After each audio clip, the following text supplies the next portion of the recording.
어, 안녕하세요. 광주대학교 물류무역학과의 이충수 교수입니다. 오늘 강의할 주제는 도시재생과 기업가 정신입니다. 이 강의를 들으시는 분들은 다 도시재생 분야에서 일을 하는 분들이시고, 그리고 기업가 정신은 성공한 기업가들이 갖는 공통적인 특성이라는 어떤 특징이 있습니다. 그래서 도시재생을 하시는 분들도 이 기업가 정신이 필요하기 때문에 이 강의를 하게 된 걸로 알고 있습니다.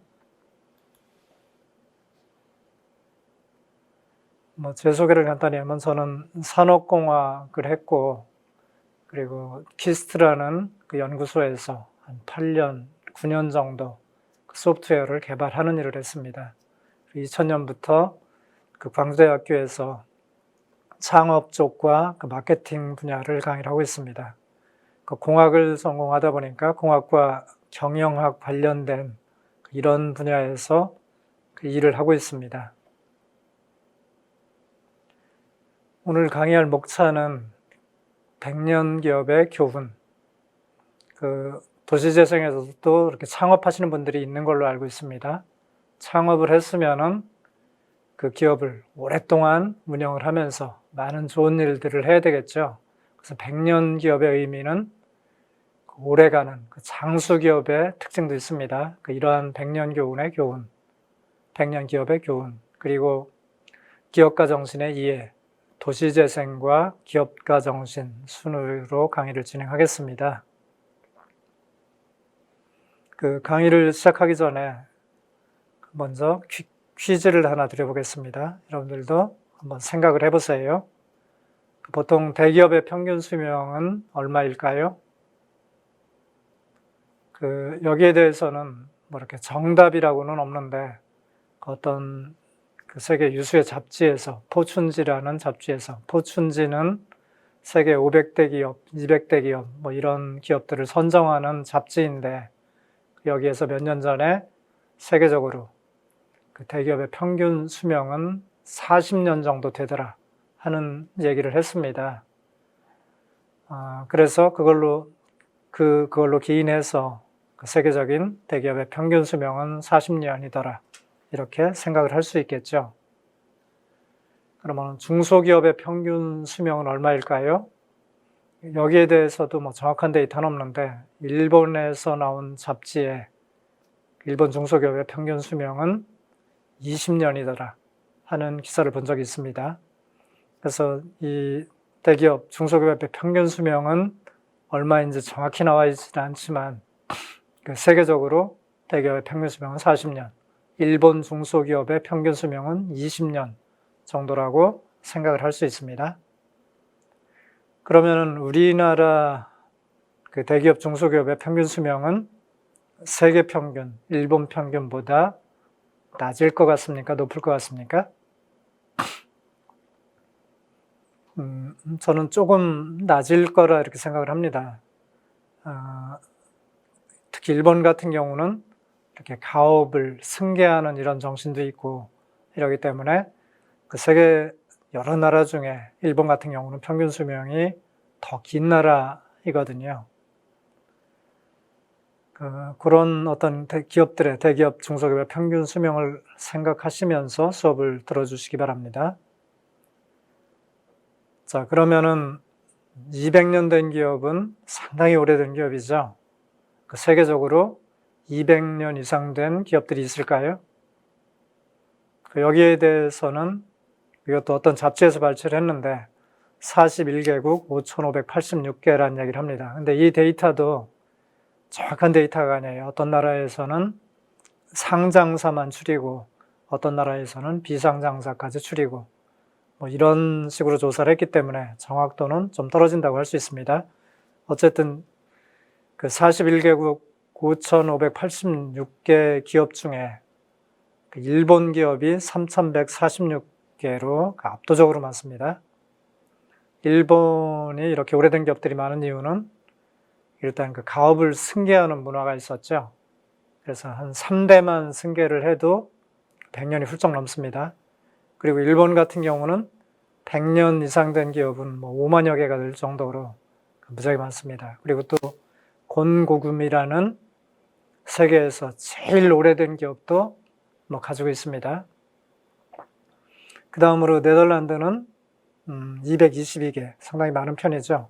그 네덜란드도 국제상인으로 키우려면 네덜란드로 보내라, 뭐 이런 말이 나올 정도로 그 국제상인으로 키우려는 이런 교육을 어렸을 때부터 잘 시키는 나라로 유명합니다.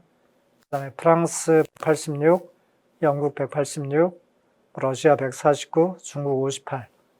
그러니까 중국이 생각 외로 좀 적죠.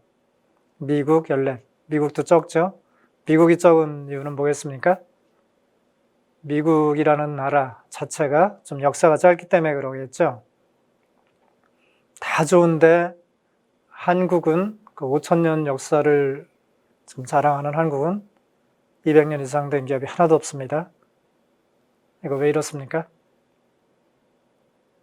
그래서 뭐 여기에 대해서는 여러 가지 생각을 할 수 있는데, 저는 일단 최근까지 뭐 전쟁이 많았다.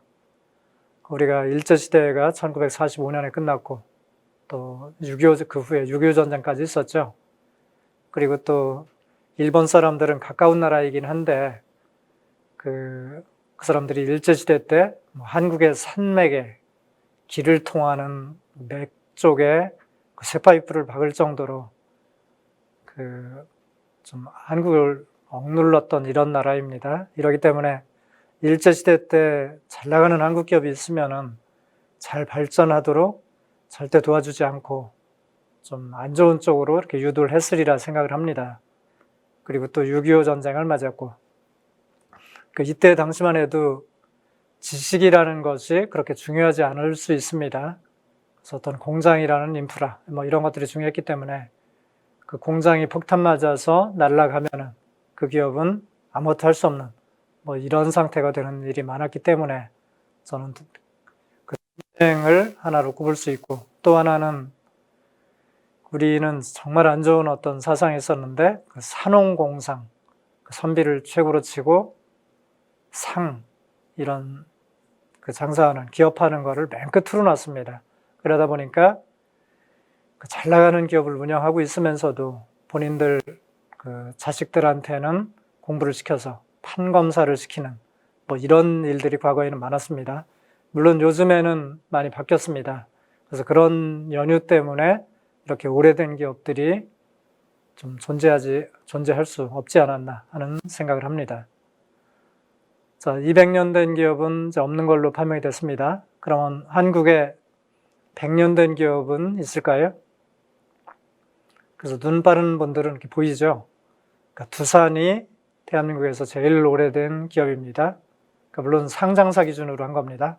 그 다음에 두 번째는 동화약품, 동화제약하고는 틀립니다. 동화약품, 부채표 활명수를 만들었던 기업 있죠. 이 기업이 1897년에 생겼고, 그 다음에 과거에 한성은행, 조흥은행, 지금의 신한은행이 1897년에 생겨서 그 상장사 중에는 두산, 동화약품, 신한은행 이 세 기업만이 100년 이상 된 기업입니다. 그리고 일제시대 때 많은 좋은 한국 기업들이 또 없어지기도 했지만 삼성, 현대가 그 당시에 생겨서 지금 100년을 향해서 열심히 달려가고 있습니다. 자, 그러면은 그 앞으로는 아까 그 대기업의 평균 수명은 40년, 중소기업의 평균 수명은 20년. 그러니까 이런 얘기를 했는데 그 앞으로는 그 40년, 20년보다 더 길어질 것 같습니까? 짧아질 것 같습니까? 그래서 대부분 전문가들이 그리고 저도 짧아질 걸로 예상을 합니다. 그 짧아지는 이유는 세상에 변화가 많이 생기기 때문이죠. 기업은 어떤 스테이블한 환경이라면 쭉 잘 나갈 수 있지만 그 다가오는 변화 때문에 그 수익이 확 변할 수 있기 때문에 변화가 많다는 얘기는 리스크도 많고 망할 확률이 많다는 얘기입니다. 자, 그러면은 100년만 견뎠으면은 뭐 100년 기업이 됐으면 쭉 가는 겁니까? 그렇지 않습니다. 100년 이상 된 기업도 조직이 큰 기업도 그 수익성이 떨어지다 보면 조직이 크면 클수록 좀 망할 확률이 높아집니다. 그 대표적인 사례가 미국의 그 탑메이커 자동차 회사 GM이 있습니다. 그 GM이 2009년 6월에 이렇게 파산 신청을 했어요. 그 파산 신청한 제일 큰 원인을 뭐 성공에 도취돼 있었다. 뭐 이렇게 얘기를 합니다. 실제로 기업 역사를 따지다 보면은 그 몰락의 원인이 성공에 도취돼 있다가 망하는 사례들이 많습니다. 그 GM도 미국에서 뭐 수십 년 동안 그 자동차 메이커 중에 1위 기업이 됐고, 이러다 보니까 본인들이 만들면 그 최고의 자동차다, 이런 생각을 많이 하다가 이렇게 됐죠. 그 자동차뿐만 아니라 그 여러분들이 자주 쓰고 있는 지금 스마트폰 있죠. 스마트폰이 나오기 전에는 폴더폰을 썼는데, 폴더폰에서 잘 나갔던 업체들이 어디입니까? 그럼 노키아, 모토로라. 뭐 노키아가 더 컸죠. 근데 노키아도 이 스마트폰이 나왔을 때 우리가 스마트폰을 만들지 않는데 어떻게 스마트폰이 세계 시장에 안착을 할 수 있을까? 절대 그럴 수 없다. 뭐 이런 생각을 하면서 별로 신경을 안 썼어요. 근데 분위기가 그러지 않았죠? 하는 순간에, 어느 순간에 스마트폰으로 확 넘어가는 이런 것들을 목격했죠. 그러면서 노키아도 이제 몰락을 했습니다. 이런 것처럼 본인이 최고다, 우리가 최고다, 이런 생각을 하면은 남의 말을 듣지 않고 좀 좋은 생각을 안 하는 뭐 이런 경향들이 있습니다. 그래서 GM 같은 경우도 몰락의 원인을 성공에 도취되어 있었다, 뭐 이런 얘기를 하면서 그 환상에 빠져 닥쳐올 위험을 감지하지 못했다. 그 GM이 이렇게 위기에 닥친 이유 중에 하나가, 큰 이유가 서브프라임 때문이죠. 서브프라임은 그 미국의 주택금융 위기죠. 그러니까 대한민국 같은 경우는 IMF를 맞으면서 그 대출금리를 한 60%, 70% 막 이렇게 정해놨죠. 그 이상은 안 해주는. 근데 미국 같은 경우는 그런 게 없이 그 집을 사면 뭐 100%, 110%까지 대출을 해주는 일들이 좀 많았습니다. 뭐 그렇다 해도 집값이 계속 오른다면은 뭐 다 행복하겠죠. 근데 영원히 오르는 건 없듯이 그 집값이 떨어지기 시작하니까 어떻습니까? 집을 구입했던 사람들이 파산하면서 나온 게 서브프라임 모기지죠. 그래서 이때 그 GM 같은 경우도 자동차보다 금융 쪽에 막 투자를 하다 보니까 이런 쪽에 투자를 했고, 그로부터 좀 위기를 맞은 거죠. 그리고 또 하나는 그 미국 사람들은 그 대형차를 선호하고 또 이제 휘발유 값이 싸다 보니까 대형차를 선호하는 경향이 많았습니다. 그러니까 중소형차를 만들질 않았어요. 근데 이런 모기지가 터지니까 어떻습니까? 그 많은 미국 사람들이 중소형차로 이렇게 바꾸는 이런 현상들이 벌어졌는데, 그 GM은 팔 수 있는 중소형차가 없는 뭐 이런 상태였죠. 이때 뜬 기업이 대한민국의 현대, 기아차들이었죠. 그 중소형차면서 다른 어떤 대기업 메이커보다는 가격이 좀 싸기 때문에 현대 기아차를 사는 사람들이 많았습니다. 그 다음에 그 대한전선이라는 회사가 있는데, 이 회사는 1960년대, 70년대 국내 10대 기업에 들어갈 정도로 잘 나가는 회사였어요. 그리고 설립 이후에 50년간 흑자를 내면서 현금성 자산도 많았습니다.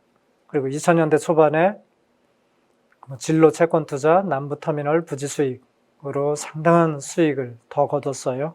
2000년대 초반이 어떤 때인지 기억을 하십니까? 우리는 98년, 99년 이때 IMF가 터졌죠. 그러다 보니까 상당히 힘들 때였습니다. 그 IMF가 터졌을 때 어려웠던 기업들은 어떤 기업들이죠? 부채가 많은 기업들이었죠. 그래서 부채가 많은데 은행권에서 그 부채를 이제 돌려달라고 갚으라고 하니까 갚을 돈이 없으니까 부도가 나는 회사들이 많았죠. 그러니까 그때 그 화의 신청, 그 부도 뭐 이런 것들이 난 기업들이 많은데 진로도 상당히 어려운 상태였습니다. 그러다 보니까 그 채권도 헐값에 매각을 하고 진로가 가지고 있던 남부터미널 부지도 헐값에 매각을 하고, 이렇게 해도 살 수 있는 기업들이 별로 없는 상태인데, 대한정선은 현금성 자산이 많기 때문에 이런 채권이라든지 남부터미널 부지를 아주 싼 값에 매입을 했어요. 근데 아까 영원히 오르는 것은 없듯이 또 영원히 떨어지는 것도 없죠. 어느 순간 또 빠른 시일 내에 몰래 가격으로 이렇게 돌아갔습니다. 그러면서 상당한 수익을 냈죠. 수익을 내다 보니까 대한전선이 의류, 통신, 태양광, 건설 이런 쪽으로 사업을 확장하기를 시작했어요. 그렇게 하다가 2009년에 처음으로 적자 전환을 하고 2013년에 창업자가 경영권을 포기하는 이런 사태를 맞이했습니다. 제가 질문 하나 드릴게요. 이 대한전선은 의류, 통신, 태양광, 건설 쪽으로 사업을 확장하면 안 되는 겁니까? 가능하죠. 대한민국의 모든 재벌 기업들이 처음에는 쌀 장사라든지 이런 것부터 시작해가지고 돈을 벌면서 사업을 다 확장을 해서 현대, 삼성 이런 기업들이 된 거죠.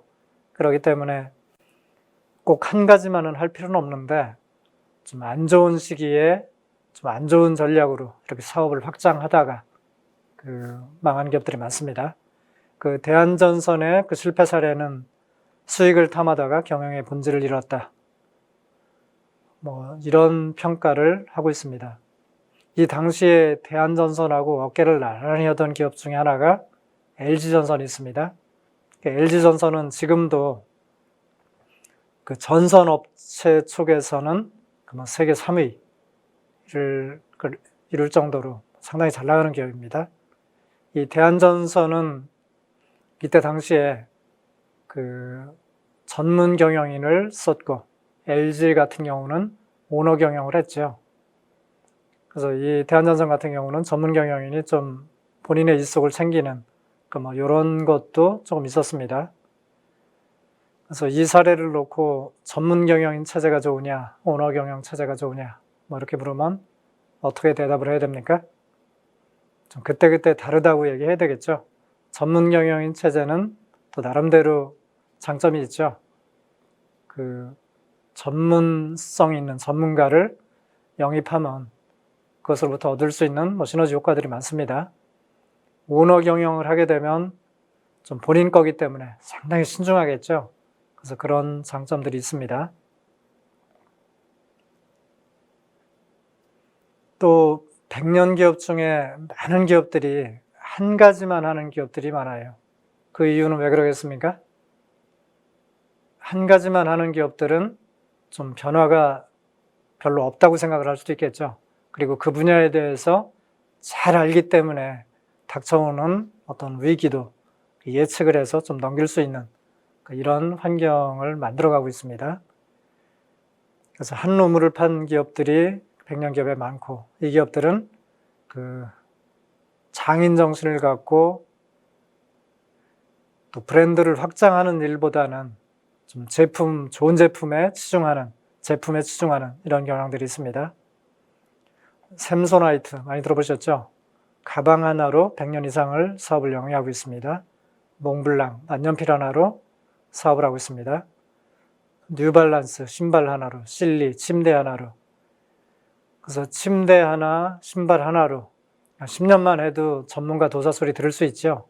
근데 그걸로 50년, 100년을 하다 보면은 그쪽 분야에서는 최고가 될 수 있고, 어떤 트렌드도 쉽게 파악할 수 있고, 위기도 쉽게 예측을 할 수 있기 때문에 한 가지만 하는 기업들이 오래 갈 수 있다고 생각을 합니다.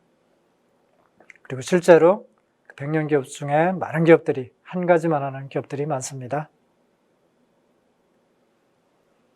100년 기업들의 특징을 보면 첫 번째는 환경 변화에 적응을 잘한다. 환경 변화에 적응을 잘한다는 얘기는 좀 예측력도 좋고 또 변화가 왔을 때 유연하게 이렇게 경영을 할 수 있다는 이런 특징들이 있습니다. 또 조직 결속력이 강하다. 기업 문화라든지 핵심 가치 이런 것들에 따라서 좀 결속력이 강한, 아무리 힘들어도 결속이 잘 되면 그 위기를 좀 극복할 수 있는 이런 성질이 있습니다. 여러분들은 대기업이 결속이 잘 될까요? 중소기업이 결속이 잘 될 거라 생각을 합니까? 실제로 중소기업이 결속이 잘 됩니다. 조그만 기업이 결속이 잘 됩니다. 큰 기업들은 우리가 이렇게 위기가 왔다, 좀 단결을 해서 이 위기를 극복하자, 이렇게 하면은 이직을 하는 사람들, 이직을 생각하는 사람들도 많고, 또 대기업의 특징은 자리에 앉아 있어도 어떤 일을 하는지 잘 보이지가 않습니다. 반면에 중소기업들은 어떻습니까? 한 5명이, 10명이 이렇게 활동을 하는데 좀 위기가 왔다, 이러면 좀 사장님하고 종업원들이 술 한잔 하면서 우리가 지금 힘들긴 하지만 이번 이 프로젝트를 통해서 이 제품만 개발하면은 우리는 이 위기를 충분히 극복할 수 있다. 오늘 한잔하고 내일부터 열심히 일하자. 이런 것들이 가능하거든요. 그렇기 때문에 중소기업이 결속은 더 잘할 수 있고, 또 이런 결속력이 강한 기업들은 위기가 와도 그 결속력 때문에 위기를 극복하는 이런 사례들이 많습니다. 또 관리 능력이 출중한 기업, 흔히 살림을 잘하면 좀 벌이가 시원찮아도 그럭저럭 살아가는 이런 능력이죠. 그런 것들이 관리 능력입니다. 좀 수입이 적어도 관리를 통해서 그 위기를 극복하는 이런 능력이 있는 기업. 그리고 이제 큰 특징 중에 하나는 잘 나가는 신제품을 지속적으로 개발할 수 있는 그 능력이 있는 기업들이겠죠.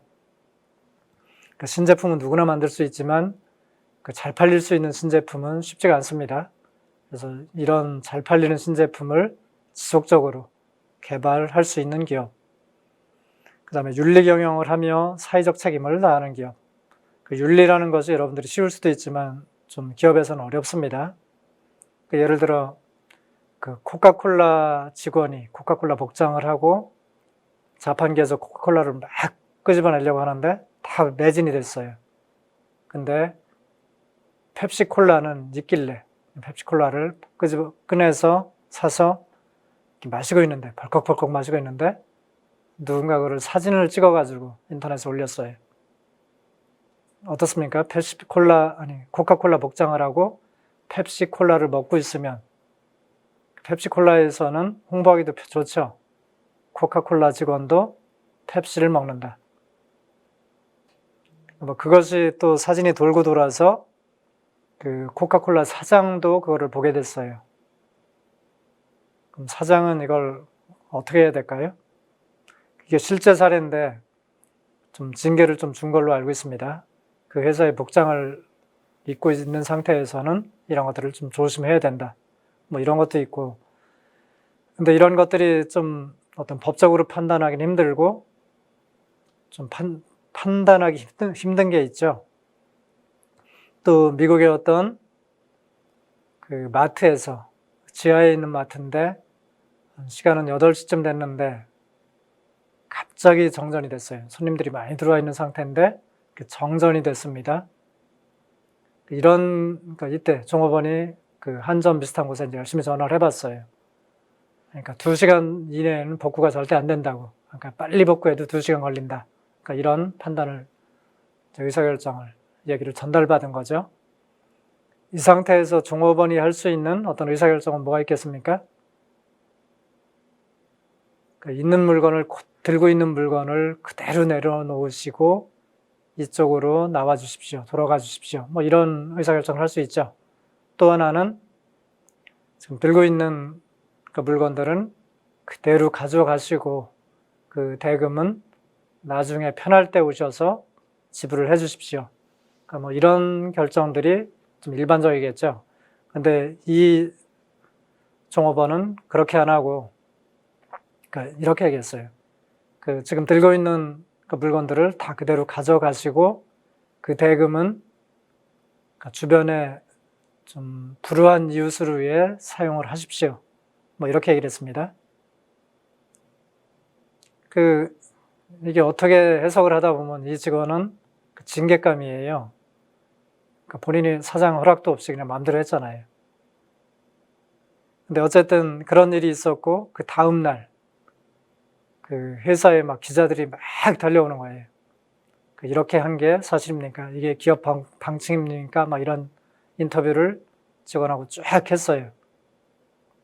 그리고 신문에 그게 무지하게 나고 이러다 보니까 그때 당시에 그 마트에서 그 손님들한테 그냥 보낸 이런 대금은 한 200만 원? 막 이 정도였는데 실제로 그 효과로 인해서 한 5천만 원어치가 막 팔렸다는 얘기를 하더라고요. 다행히 그 사장님은 그 직원한테 이렇게 징계를 하지 않고 있던 상태고, 뭐 그렇기 때문에 어쨌든 이 일로 인해서 좀 회사 이미지가 좋아지는 뭐 이런 것들이 있었죠. 그런 것들을 좀 판단하는 게 윤리이기 때문에 이 윤리를 좀 쉽게 판단할 수는 없는데, 어쨌든 기업에서는 이 윤리 쪽으로 지속적으로 이렇게 어떤 방침을 정하고 간다면 그게 결국은 오래되면 기업 문화가 되겠죠. 그래서 기업 문화가 투명한 윤리 경영을 하면서 사회적 책임을 다하는 기업. 이 사회적 책임이 왜 중요하냐면 그 사회적 책임을 잘하는 기업이 마케팅을 제일 잘하는 기업이다. 뭐 이런 말이 나올 정도로 요즘은 그 사회적 책임을 중시를 합니다. 그 고객들은 기업을 판단을 해요. 이 기업이 좋은 기업인가, 안 좋은 기업인가. 그래서 안 좋은 기업이라고 판단을 하면은 물건을 잘 사지 않고 진짜 악덕 기업이다 이렇게 생각하면 불매 운동까지 벌입니다. 근데 좋은 기업이라고 생각하면 알아서 물건을 사주는 경향도 있어요. 그래서 그런 생각 때문에 사회적 책임을 잘하는 기업이 최고의 마케팅을 하는 기업이다. 뭐 이런 말이 나올 수도 있는 거죠. 실제로 사회적 책임을 하는 기업들이 많습니다. 홍수가 났을 때 그 수재민들한테 그 대기업들이 많이 이렇게 기부를 합니다. 근데 그 기부를 받은 사람한테 그 기업을 존경하느냐, 뭐 이렇게 물어보면 존경한다고 얘기하는 사람은 그렇게 많지는 않습니다. 고맙긴 한데 존경은 뭐 글쎄요, 뭐 이런 정도. 그렇게 하는 이유가 뭐겠습니까? 좀 그 기업들의 진정성을 모르기 때문에 그런 거죠. 삼성, 대우, 뭐 아니요, 대우는 좀 약해졌고, 현대, LG 뭐 이런 데서 기부를 해도 그 기업들에 대한 어떤 이미지가 있기 때문에 그 진정성이 많이 약화가 되는 거죠. 그러다 보니까 좀 진정성 있는 사회적 책임, 뭐 이런 것들이 중요시 되고 있습니다. 그리고 마지막으로 또 하나는 기업가 정신이 충만한 대표가 운영하는 기업. 그러니까 이런 기업들은 100년 기업이 될 확률이 높다고 이렇게 얘기를 하고 있습니다. 그래서 오늘의 주제가 기업가 정신이죠. 그래서 다음에는 기업가 정신에 대해서 알아보도록 하겠습니다. 그 기업가는 영어로 매니저, 임플로이어 뭐 이런 어떤 기업가가 있고, 또 앙트레프레너라는 이런 기업가가 있습니다. 이 기업가 정신의 기업가는 이 앙트레프레너를 얘기하고 있습니다. 그 위에는 장사하는 사람이라고 이렇게 표현을 할 수도 있습니다. 여러분들은 장사하는 사람과 기업가를 어떻게 구분합니까? 저는 그 사업의 어떤 범위라고 생각을 합니다. 음식점을 차려놓고 이 동네 상권에서 최고가 되겠다. 이런 어떤 기업가는 장사하는 사람이죠. 근데 기업가는 지금 내가 영업을 하고 있는데, 그 음식점을 하고 있는데, 이 음식점을 이 동네에 국한하지 않고 한국 전체 프랜차이즈로 또는 세계 프랜차이즈로 해외까지 이렇게 확장을 하겠다.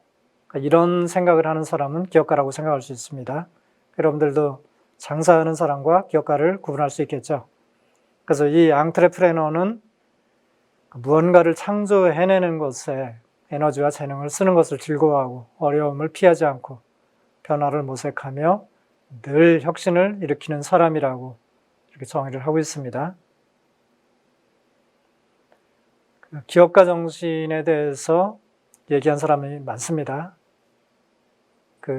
제프리 티몬스는, 여기에 나와 있는 분들은 실제로 기업가이면서 학자이면서 다 유명한 분들입니다. 제프리 티몬스는 기업가 정신은 아무것도 아닌 것에서 가치 있는 것을 이루어내는 인간의 창조적인 행동이다. 그래서 티몬스는 그 무에서 유를 창조하는 뭐 이런 얘기를 했죠. 로버트 론스타드는 기업가 정신은 사업을 스스로 일으키고 이를 자기 인생에서 가장 즐거운 일로 여기는 거다. 그 사업을 하고 그 하는 일을 가장 즐거운 일로 여긴다. 중요한 얘기죠. 본인이 하는 일이 재미가 없으면 어떻습니까? 하기가 싫죠. 하기 싫으면서 이렇게 돈을 벌기 위해서 하는 사람하고 정말 즐겁게 사업을 하는 사람하고 정말 큰 차이가 납니다. 여러분들도 책 읽는 것이 재밌으면 어떻습니까? 그 책을 작은 책은 2시간 만에 읽을 수도 있죠. 그리고 두꺼운 책도 그냥 하루에 다 읽을 수 있고. 근데 책이 재미가 없으면 어떻습니까? 한 달 동안 읽어도 진도가 별로 안 나가고 또 읽었다 해도 머릿속에 기억에 남는 게 별로 없는 이런 상태가 많습니다. 그렇기 때문에 사업을 즐겁게 하는 것은 기업가 정신에서 중요한 요소 중에 하나입니다. 칼 베스퍼는 다른 사람이 발견하지 못한 기회를 찾아내는 사람, 사이의 상식이나 권위에 사로잡히지 않고 새로운 사업을 추진할 수 있는 사람, 행복을 추구하는 사람이야말로 기업가 정신을 가진 것이다. 이렇게 얘기를 했습니다. 또 슌페터는 기업가 정신을 혁신이라고 얘기했습니다. 혁신을 일으키는 사람. 대한민국에서는 이 기업가 정신을 얘기한 사람 중에 슌페터가 유명합니다. 그래서 많은 대한민국 사람들이 기업가 정신을 하면 혁신을 떠올리고 있습니다. 이런 혁신적인 활동들이 신제품을 개발하는 것, 또 신생산 방법을 개발하는 것, 그러니까 수작업으로 생산하던 이런 방식을 자동화를 했다든가 이런 것들도 신생산 방법에 해당되겠죠. 신시장을 개척하는, 또 신원료, 신부품을 공급하는, 또 새로운 조직을 형성하는 이런 것들을 혁신이라고 슌페터는 얘기를 했습니다. 또 피터 드러커는 경영학에서 매우 유명한 분인데 이 피터 드러커는 기업가 정신은 한 사회의 모든 구성원이 가지고 있어야 할 자기 혁신의 바탕이다. 그리고 변화하는 것은 당연하고 건전한 거다. 그 세상은 늘 변화하는 거라는 얘기죠. 그 변화 속에서 기회로 이용하는 거다. 기업가 정신은 기질이 아니라 행동이다. 이런 얘기를 했습니다. 그 피터 드러커는 세상은 늘 변하는데 그 변화 속에서 얼마든지 기회가 있다. 이런 얘기를 하고 있는 거죠. 지금까지 이렇게 세상의 변화, 대표적인 것들이 스마트폰이 생겼을 때 어떤 변화가 일어났습니까? 지하철이나 버스에서 사람들이 틈나면 스마트폰만 들여다보고 있죠. 그렇게 하다 보니까 어떤 비즈니스를 할 때도 스마트폰을 활용할 수 있는 이런 비즈니스들, 쇼핑을 하더라도 스마트폰으로 쇼핑할 수 있게 하는 것, 이런 쪽에 선점했던 기업들이 큰 성공을 이끌었죠. 그리고 최근에 코로나가 생겼습니다. 이 코로나가 생겼을 때도 기업의 어떤 사업 방식이라든지 운영 방식 이런 것들을 빨리 비대면 구조로 바꾼 기업들이 또 잘 나가고 있습니다. 이런 것처럼 변화는 늘 생기는데 그 변화 속에서 기회로 활용할 수 있는 이런 것들을 찾아내는 게 기업가 정신이다. 이런 얘기를 한 걸로 유명합니다. 이 피터 드러커는 또 한 가지 얘기를 했는데 기업가 정신은 창업에서만 써야 되는 걸 의미하는 건 아니라는 얘기를 했습니다. 연구원이라든지 직장 생활 하시는 분, 또 학생들도 이런 기업가 정신을 활용을 하면은 큰 성과를 창출할 수 있다고 얘기를 했습니다. 학생들은 기업가 정신을 어떻게 활용하면 될까요? 좀 공부법들을, 좋은 공부 방법을 찾아내는 것도 기업가 정신을 활용할 수 있다고 생각하면 되겠죠. 책을 빨리 읽는 것, 속독법 이런 거를 공부하는 것도 공부하는데 큰 도움이 되겠죠. 그런 것들을 얘기하는 걸로 이해를 하시면 되겠습니다. 또 여러분들이 잘 아는 스티브 잡스는 스탠퍼드 대학의 초청 연사로 가서 연설을 하는 과정에서 그 학생들한테 항상 열망하라, 항상 어리석어라, 이걸 영어로 얘기하면 뭐 stay hungry, stay foolish 뭐 이런 정도가 되겠죠. 항상 배고파라, 항상 어리석어라 이런 얘기를 했습니다. 왜 졸업하는 사람들한테 가서 항상 배고파라, 항상 어리석음을 유지해라 뭐 이런 말을 했을까요? 그 권투 선수도 이제 조금 챔피언 됐다고 배부르다고 생각을 하면은 그 연습을 게을리하고 그 타이틀을 뺏기는 경우를 많이 봤습니다. 사업하는 사람들도 마찬가지예요. 나는 배고프고 실제로 배고프다고 생각을 해야 열심히 하죠. 배부르다고 생각하는 순간 그 기업은 성장을 멈춘다고 얘기를 합니다. 풀리시도 마찬가지죠. 어리석다고 생각을 해야 배워야 될 것이 많다고 생각을 하죠. 그러니까 여러 사람들한테 조언도 듣고 또 훌륭한 사람한테 찾아가서 조언도 듣고 또 자꾸 사업을 어떻게 하면 잘할 수 있을까 이런 생각을 하게 되죠. 근데 본인이 세상에서 제일 똑똑하고 잘난 사람이다 이렇게 생각하면 더 이상 남의 말을 듣지 않습니다. 그러니까 이런 것들이 아까 얘기했던 성공에 너무 도취되어 있었다 하는 말하고도 일맥상통하는 말입니다. 이 스티브 잡스의 기업가 정신의 핵심 요소는 도전, 혁신, 진취성 이런 것들로 이루어지고 있습니다. 그래서 기업가 정신을 얘기하는 사람들이 좀 백인백색 뭐 이런 것들을 보고 어떤 사람은 기업가 정신은 다른것 같다 뭐 이런 얘기를 하시는 분들도 있는데 그런 건 아니고 기업가 정신은 좀 제 나름대로 정리를 하면은 성공한 기업가들이 갖는 공통적인 특성이다. 그리고 이 사람들이 하는 것들은 더 좋은 세상을 만들기 위해서 늘 새로운 시도를 즐기는 거다. 이런 정도로 저는 정의를 해봤습니다. 실제로 기업가 정신을 구성하고 있는 요소들은 혁신성, 진취성, 위험 감수성, 자율성 뭐 이런 것들이 있습니다. 또 이제 기업가 정신이 충만한 사람은 일단 도전 정신이 뛰어나야 되겠죠. 그래서 이 도전 정신은 하기 힘든 거를 하는, 하기 힘든 것에 도전하는 이런 것도 있고, 또 본인이 편안하게 돈을 잘 버는 일을 하고 있음에도 불구하고 그거를 다 버리고 새로운 일에 도전하는 뭐 이런 것들이 될 수도 있습니다. 또 그런 창업을 했을 때 위기는 늘 나타납니다. 창업을 하는데 모든 것이 항상 이렇게 일사천리로 되고 늘 잘 풀리는 이런 사업은 없습니다. 그 사업을 하다 보면 위기가 꼭 와요. 그래서 그런 위기를 극복하는 능력, 그리고 또 실제로 이런 사업을 통해서 성공을 했을 때 사회적 가치를 실현하는 뭐 이런 사람으로 생각을 할 수 있습니다. 사회적 가치를 실현한다는 것은 본인이 이쪽 분야에서 성공을 했으면 그 분야에 새로 들어오는 그 후배들한테 좋은 일을 할 수도 있는 거죠. 후배들을 위해서 창업 사업 자금을 이렇게 준다든지 또 후배들이 성공할 수 있도록 여러 가지로 도와준다든지 하는 것들을 얘기하는 겁니다. 그래서 이런 것들을 하는 데 있어서 즐거움, 행복 이런 것들을 가지고 하는 것을 기업가 정신으로 요약할 수가 있습니다. 그 기업가 정신을 다시 정리를 하면 그 좋은 생각을 하고 그걸 행동으로 추진함으로써 새로운 방식으로 문제를 해결하는 이를 통해서 가치를 창출하는 방식이라고 얘기할 수 있습니다. 그 기업가 정신은 좋은 생각 하나로 끝나면 안 됩니다. 꼭 행동을 해야 됩니다. 여러분들도 저도 좋은 생각을 많이 합니다. 그렇지만 생각을 생각만 하고 행동하지 않는 경우가 많죠.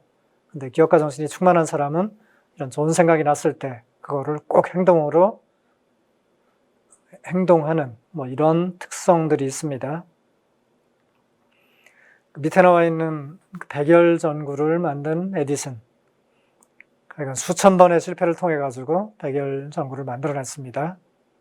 스티브 잡스의 스마트폰, 또 김치 전문 냉장고, 김치 냉장고, 허니버터칩 이런 것들을 만든 사람들도 약간 대단한 생각을 해가지고 행동함으로써 그 대단한 제품을 만들어낸 거죠. 허니버터칩은 어떤 특징이 있습니까? 그 대부분 이런 감자칩들이 짭짤하게 만들어졌었죠. 근데 혜태제과에서 처음으로 이 감자칩을 달게 만들면 어떨까 하는 생각을 가지고 허니버터칩을 만들어 가지고 성공을 했었죠. 그래서 기업가의 종류는 그 매니저 스타일의 기업가가 있고 그 앙트레프레너 스타일의 기업가가 있다는 얘기를 했습니다. 그래서 이 매니저 스타일은 업을 관리하는 의미, 그리고 이 앙트레프레너 스타일은 업을 일으키는 의미가 있다는 얘기를 했었죠. 그래서 실제로 이 매니저 스타일의 CEO는 음식점을 차려놓고 그 음식을 잘 만들어서 손님들한테 제공을 하는 이런 것에 즐거움이 있는 이런 사람들인 반면에 그 앙트레프레너 스타일의 CEO는 음식 만드는 것이 재밌고 그러면은 그 음식 사업을 가지고 프랜차이즈를 해볼까, 또는 요리 전문 출판업을 해볼까, 또는 요리 대학을 만들어 볼까 하는 새로운 사업을 생각하는 사람입니다.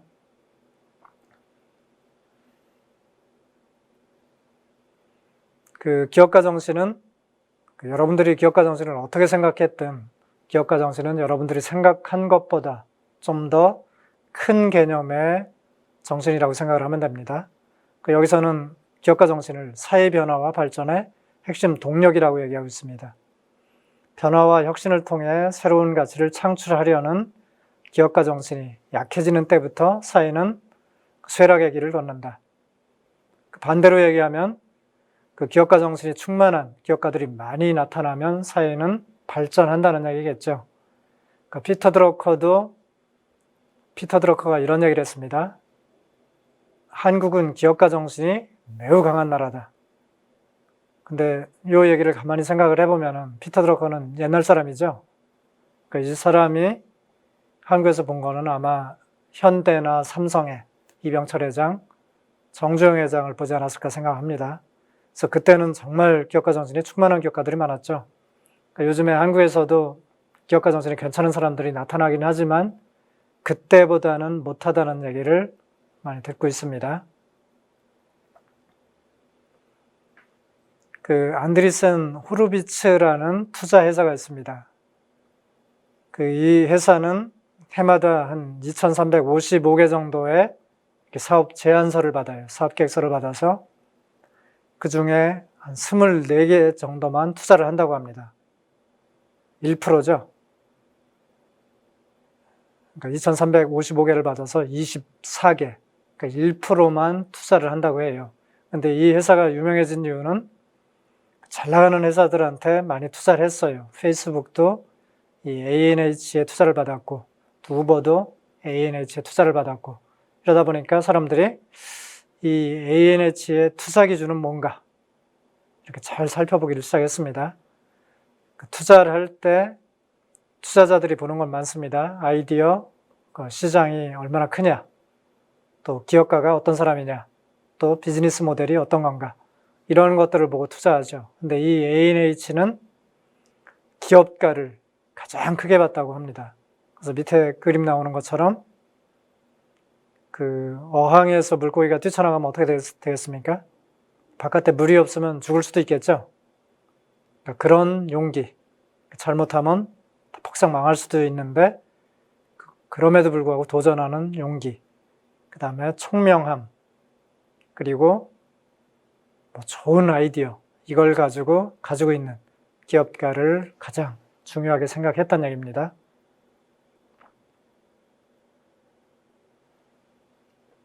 그 기업가 정신이 충만한 사람들의 특성들을 보면 비전의 설정과 공유를 잘하는 사람, 그러니까 분명한 목표가 설정이 되어 있고 또 다른 사람들에게도 자신의 비전을 공유를 합니다. 종업원이 있고 사장이 있는데 사장 혼자 이런 비전을 가지고 있으면 어떻습니까? 종업원은 열심히 안 하고 사장만 열심히 하는 이런 구조를 갖게 되겠죠. 근데 이 사장이 가지고 있는 그 비전을 종업원들한테 공유를 시키면 어떻습니까? 종업원이 5명이라면 5명 모두 열심히 하는, 그걸 통해서 성과를 창출하는 이런 형태가 되겠죠. 또 강한 성취 욕구와 성장 욕구, 자신감을 갖는다, 왕성한 정력을 발휘한다, 일하는데 정열적으로 일을 하고 또 다른 사람과의 비교보다 스스로 설정한 목표 달성에 주력을 한다. 또 새로운 목표와 기준을 지속적으로 제시하고 열정적으로 달성하려 한다. 상당히 좋은 거죠. 대부분 사람들이 어떤 목표를 이루고 나면 조금 흐트러지는, 좀 쉬려고 하는 이런 경향들이 있습니다. 그렇지만은 또 며칠 쉬고 또다시 새로운 목표를 설정을 하고 또 열정적으로 일하는 사람, 그 기업가 정신이 충만한 사람 중에 하나겠죠. 또 창의성, 혁신, 강한 실천주의, 항상 새로운 걸 추구하고 지속적으로 변화를 이루어 나가는 사람, 일상적인 일에 대해서 자기 스스로 통제할 수 있다고 믿는 사람, 또 필요를 창출해내는 능력이 뛰어난 사람. 그러니까 이 얘기는 좀 어떤 시장에서 어떤 수요를 새롭게 창출해내는 능력이라고 생각해도 되겠죠. 또 신속한 결단과 인내. 그러니까 요즘은 의사결정해야 될 일이 무지하게 많습니다. 그래서 그런 것들을 좀 잘 못하는 사람을, 또 결정장애가 있다는 얘기가 나올 정도로, 그래서 신속한 결단을 하는 것은 중요합니다. 근데 신속하게 결단을 했는데 그게 잘못된 판단이었다면 어떻게 되겠습니까? 안 좋은 쪽으로, 수익성이 떨어지는 쪽으로, 손해를 보는 쪽으로 기업은 흘러가겠죠. 그렇기 때문에 신속한 결단을 하더라도 좀 어떤 좋은 학습과 경험을 통해서 올바른 쪽으로 신속하게 결단하는 이런 능력이겠죠. 또 인내할 수 있는 능력, 인내. 어떤 사업을 하다 보면은 물론 단기에 성과가 나는 것도 있지만 장기적으로 해야 성과가 나는 경우도 많습니다. 그렇기 때문에 그런 때는 인내가 필요하겠죠. 삼성전자 같은 경우도 반도체에 투자할 때 주변에 많은 사람들이 삼성이 이걸로 인해 망할 수 있다는 얘기를 했습니다. 그리고 투자하자마자 이익을 보지 않았죠. 이병철 회장이 열심히 투자하고 그래도 계속 손해를 보며 투자를 하다가 이병철 회장이 돌아가시고 1년인가 2년 있다가 이건희 회장 때 좀 그동안 그 반도체 쪽에 투자해서 생겼던 부채라든지 이런 것들을 단기간에 뽑아내는, 그러니까 한참 시간이 흘러난 후에 실제로 컴퓨터 시대가 오고 이런 반도체 칩을 필요로 하는 곳이 많아짐으로써 일순간에 이렇게 수익을 크게 내는 쪽으로 바뀌었습니다. 거기도 인내가 없었다면 하다가 1, 2년 하다가 포기할 수도 있었죠. 근데 컴퓨터 시대가 분명히 온다. 반도체 칩을 필요로 하는 때가 분명히 온다. 이런 어떤 확신을 가지고 손해를 많이 보면서 망할 수도 있다는 의견을 많이 들으면서도 계속 투자를 했기 때문에, 인내를 했기 때문에 성공할 수 있었겠죠.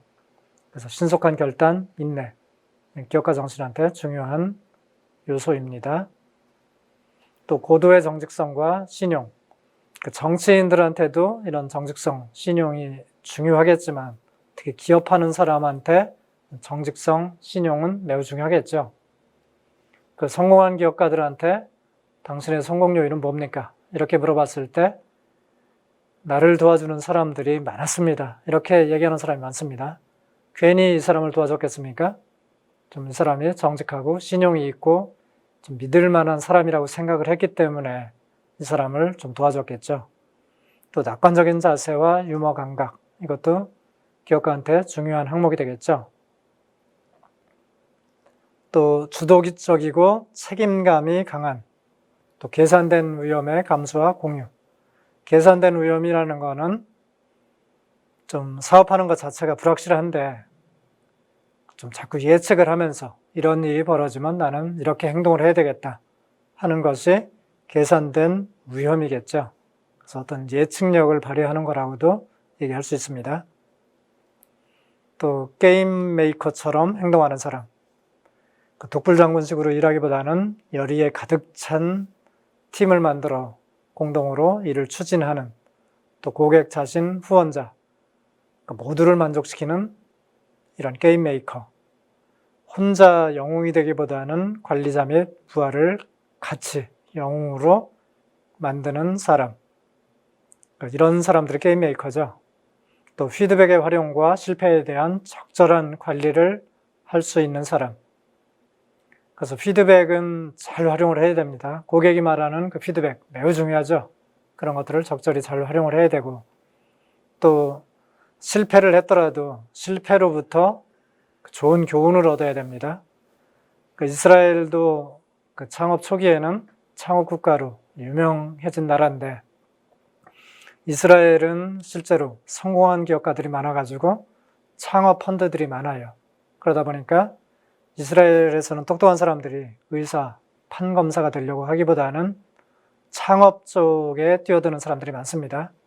그렇게 했을 때 실패할 수도 있고 성공할 수도 있고, 또 대단한 어떤 도전을 했을수록, 혁신적인 사업에 도전했을수록 실패하는 사람이 더 많습니다. 근데 어쨌든 실패를 했더라도 그 실패가 그냥 실패냐, 어떤 교훈을 얻을 수 있는 실패냐, 이런 것들을 판정을 해가지고 교훈을 얻은 실패라고 판정이 되면은 또 지원을 해주는 이런 나라가 이스라엘입니다. 이런 것처럼 실패를 하더라도 그냥 실패하면 아무것도 남는 것이 없죠. 실패를 하더라도 분명히 실패로부터 얻는 교훈들이 있습니다. 그것을 적절히 활용하면 다음에 또 그런 일이 벌어졌다 해도 성공할 수 있겠죠. 그래서 피드백의 활용과 실패에 대한 적절한 관리를 하는 사람, 이런 특성들이 있습니다. 또 실패한 기업가들의 특성을 보면 좀 완벽주의, 얼핏 들으면 좋은 말이죠. 근데 모든 것을 완벽하게 준비하고 창업을 하겠다, 뭐 이런 생각을 하면은 영원히 창업을 못할 수도 있습니다. 그래서 실제로 한 70-80%가 준비가 됐다면 창업을 해라. 그리고 나머지는 창업을 하면서, 사업을 하면서 메꿔가라, 뭐 이런 얘기도 합니다. 특히 온라인 비즈니스를 하는 쪽에서 그런 얘기들이 많이 나옵니다. 쇼핑몰을 운영을 하는데 뭐 스마트 스토어를 운영하겠다. 스마트 스토어에 입점하기는 쉽죠. 입점을 하고 또 여러 가지 좋은 방법들을 계속 공부를 하고 뭐 이렇게 하는데, 거기서 또 온라인 마케팅 뭐 이런 기법들도 공부를 할 때 본인이 그냥 공부만 하는 거하고 실제로 스마트 스토어를 만들어 놓고 고객들한테 판매를 하면서 이렇게 하니까 효과가 있구나, 없구나, 이런 것들은 창업을 하지 않으면 습득하기 어려운 지식들이죠. 그런 측면에서 70-80% 준비가 됐다면 스마트 스토어를 만드는 창업을 하고, 나머지 20%-30%에 대한 온라인 마케팅 홍보 방법들은 사업을 운영하면서 해라, 이런 것들이 맞을 수 있겠죠. 그런 의미에서 완벽주의는 좋은 얘기긴 한데, 너무 완벽해지려고 노력을 하다 보면 좀 창업을 못할 수도 있다는 얘기입니다. 또 자만을 하면 안 되겠죠. 과거에 집착을 하면 안 되겠죠. 사업을 하는데 너무 즉흥적으로 하면 안 되겠죠. 천하무적이라고 생각을 해도 안 되겠죠. 아까 스티브 잡스가 stay hungry, stay foolish 이런 얘기를 했습니다. 그래서 본인은 늘 부족하다고 생각을 해야 발전이 있다는 얘기겠죠. 또 책임을 회피해서는 안 되겠죠. 책임질 일이 있으면 책임을 져야 됩니다. 또 지원 의존주의. 그래서 본인이 지원을 몇 번 받았으면은 좀 자력으로 사업을 전개해 나가는 이런 것도 필요하겠죠. 끝까지 지원만 받으려고 하면은 좀 크지 못하는 이런 특성도 있습니다.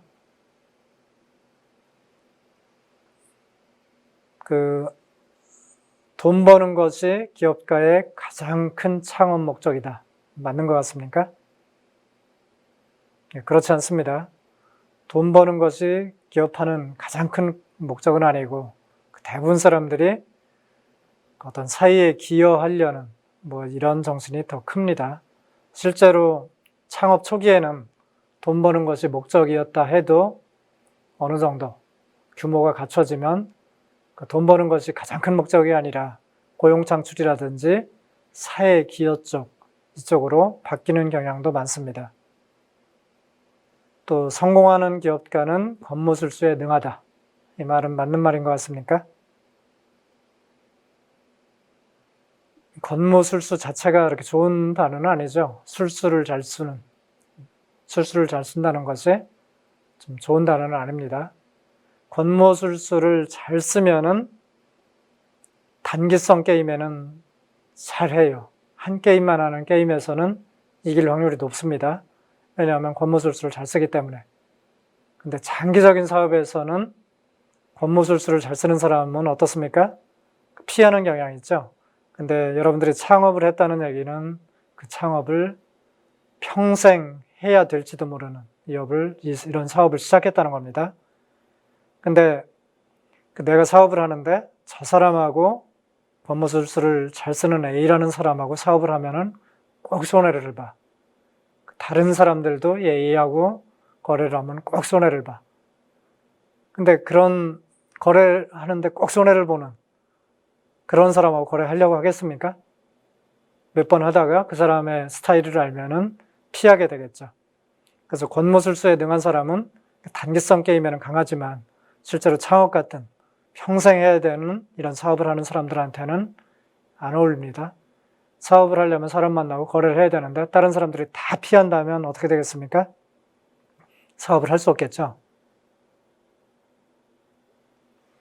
그래서 기업가 정신은 그 생각과 행동으로 좋은 생각을 하고 그걸 행동으로 옮기고 그 좋은 생각을 통해서 새로운 방식으로 문제를 해결하고 또 새로운 가치를 창출하는 이런 것들이 혁신이 되겠죠.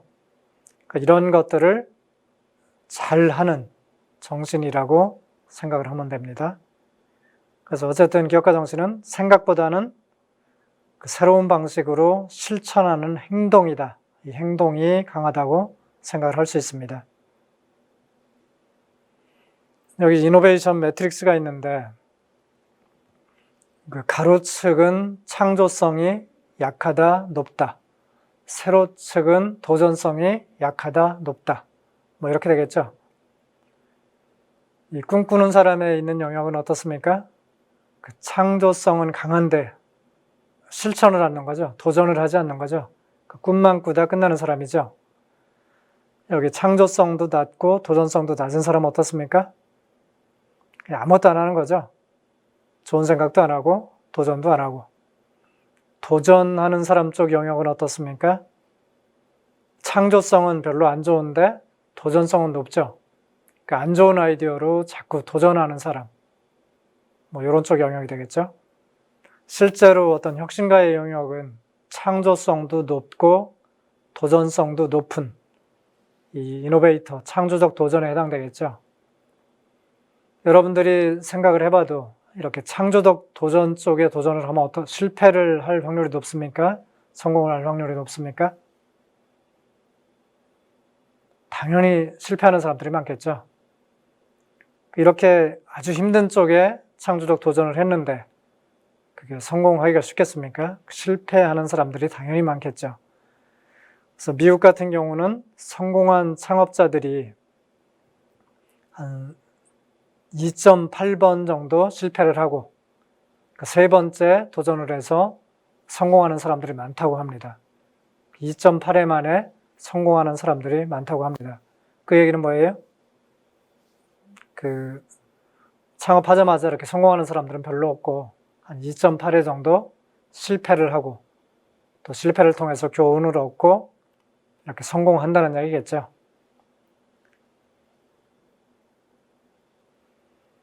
그 기업가 정신에서 중요시하는 것이 창의 창조입니다. 또 여러분들한테 자꾸 창의 창조 이런 생각을 하고 창의 창조적인 제품을 개발을 해내라. 뭐 이렇게 얘기하면은 내가 어떻게 이런 창의 창조를 해? 뭐 이런 어려워하는 사람들이 많습니다. 근데 실제로 창업에서 창의 창조는 이 세상에 없는 걸 만들어내는 것이 아니고 있는 것을 잘 조합해서 새로운 것을 만들어내는 거라고 얘기하는 사람도 많습니다. 그래서 창의 창조가 에디팅 플러스 커넥팅이라고 얘기하는 사람들이 많습니다. 실제로 스티브 잡스가 만들어낸 스마트폰도 뭐 대단한 인류의 어떤 혁명을 일으킬 제품이라는 평가를 많이 받습니다. 근데 실제로 이 스마트폰을 자세히 보면은 새로운 게 뭐가 있죠? 그러니까 무선 인터넷을 연결했습니다. 또 컴퓨터를 축소를 시켰습니다. 또 뭐 카메라를 붙였어요. 또 오디오 비슷한 거를 붙였어요. 이런 식으로 다 있는 거를 작게 한 곳에 모아놓은 거죠. 그래서 필요하다고 생각하는 건 추가하고 필요 없는 거는 빼고 뭐 이런 식으로 편집을 한 겁니다. 근데 이렇게 모아놓은 그 스마트폰이 인류의 어떤 혁명을 일으킨 제품이다. 뭐 이런 평가를 받고 있지 않습니까? 스티브 잡스는 이런 얘기를 했어요. 모방하라, 훔쳐라. 모방하라, 훔쳐라는 좀 안 좋은 말이죠. 근데 모방하고 훔쳐서 그대로 쓰라는 게 아니고 모방하고 훔쳐서 좀 새로운 걸 만들어내라. 뭐 이런 의미로 해석하면 될 것 같습니다. 실제로 여러분들도 어떤 분야에서 뭐 좋은 생각 없을까? 좋은 생각 없을까? 이렇게 좋은 생각이 안 나? 하면서 입을 뒤집어 쓰고 또는 혼자 이렇게 골머리 생각하면 뭐 그러다가 좋은 생각이 날 때도 있긴 하지만 좋은 생각이 잘 안 날 때가 많습니다. 근데 차라리 이렇게 네이버를 켜놓고 또는 논문을 찾으면서 이런 쪽에 다른 사람들은 어떻게 했을까? 뭐 이걸 자꾸 찾아보는 거예요. 이 안 풀리는 문제를 어떻게 해결했을까? 이 사람은 이렇게 했구나. B라는 사람은 이런 방식으로 했네. C라는 사람은 이런 기술을 썼네. 자꾸 이런 걸 보다 보면 힌트가 더 얻어지면서 이렇게 하면 되겠다 하는 생각을 할 때가 많거든요. 그러니까 그런 의미처럼 그냥 혼자 골똘히 생각하는 것보다는 차라리 남들은 어떻게 했나? 이런 것들을 보면서 더 좋은 아이디어를 만들 때가 많거든요. 그런 것처럼 스티브 잡스도 모방하라 훔쳐라가 그대로 카피해 써라가 아니라 남들은 어떻게 했는지 모방해서 아이디어를 훔쳐서 내 방식대로 만들어내라 한 얘기를 했습니다. 스티브 잡스는 이 말조차도 모방하고 훔쳐왔습니다. 이 스티브 잡스 이전에 피카소가 시원찮은 예술가는 모방하고 훌륭한 예술가는 훔친다. 뭐 이런 얘기를 했습니다. 맥락이 스티브 잡스가 한 거하고 거의 유사하죠.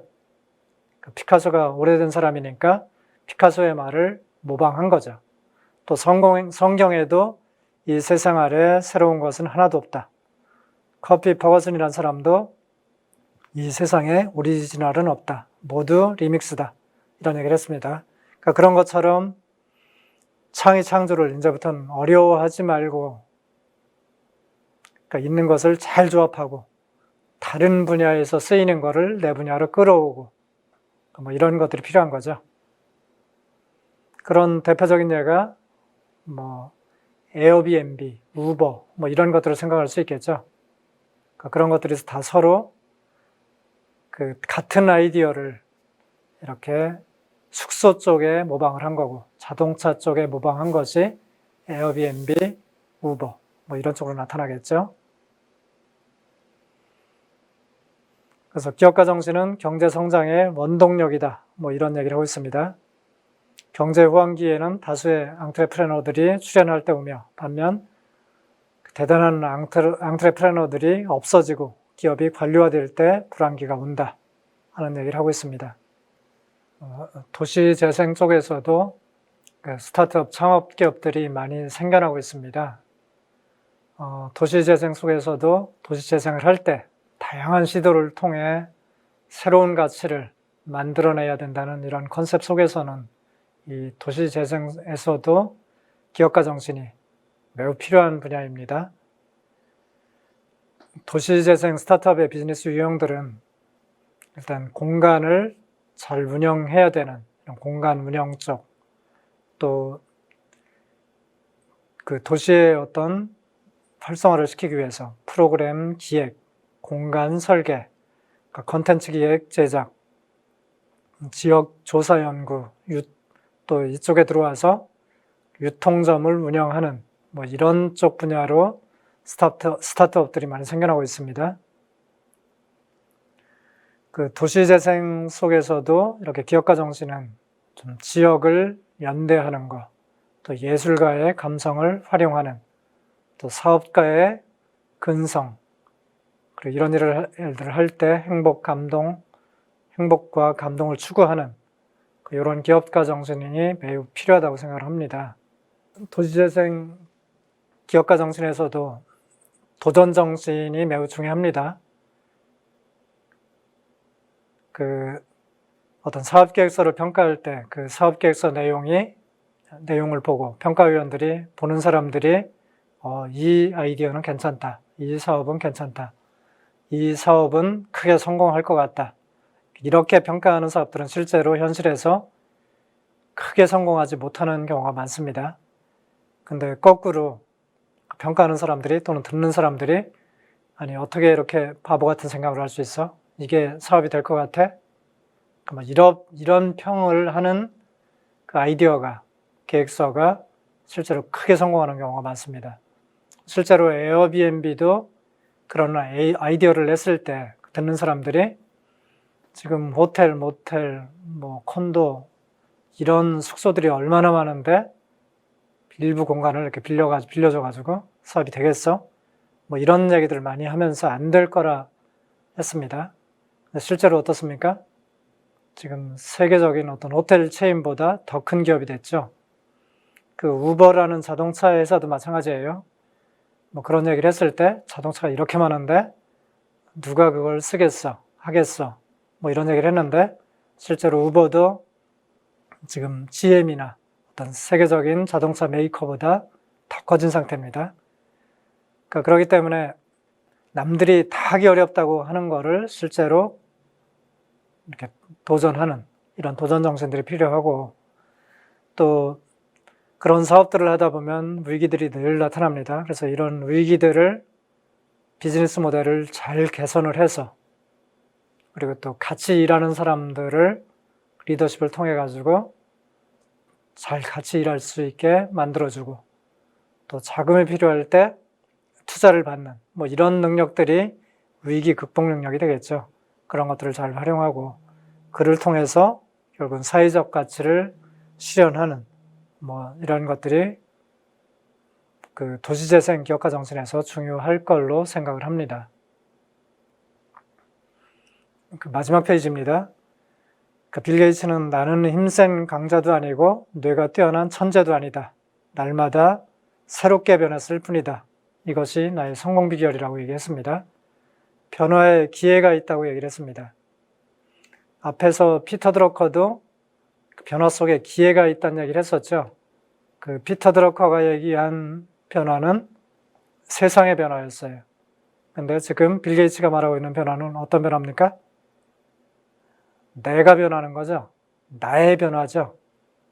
나를 어떻게 변화시킬 수 있나요? 공부를 통해서, 새로운 경험을 통해서 나를 충분히 변화시킬 수 있습니다.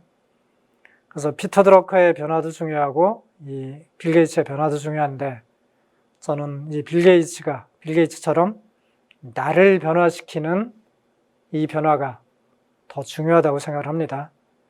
여러분들도 도시재생 쪽에 일을 하고 계시고 뛰어들었고 한데 이런 기업가 정신을 활용해서 좀 큰 좋은 일을 많이 해주시길 바랍니다.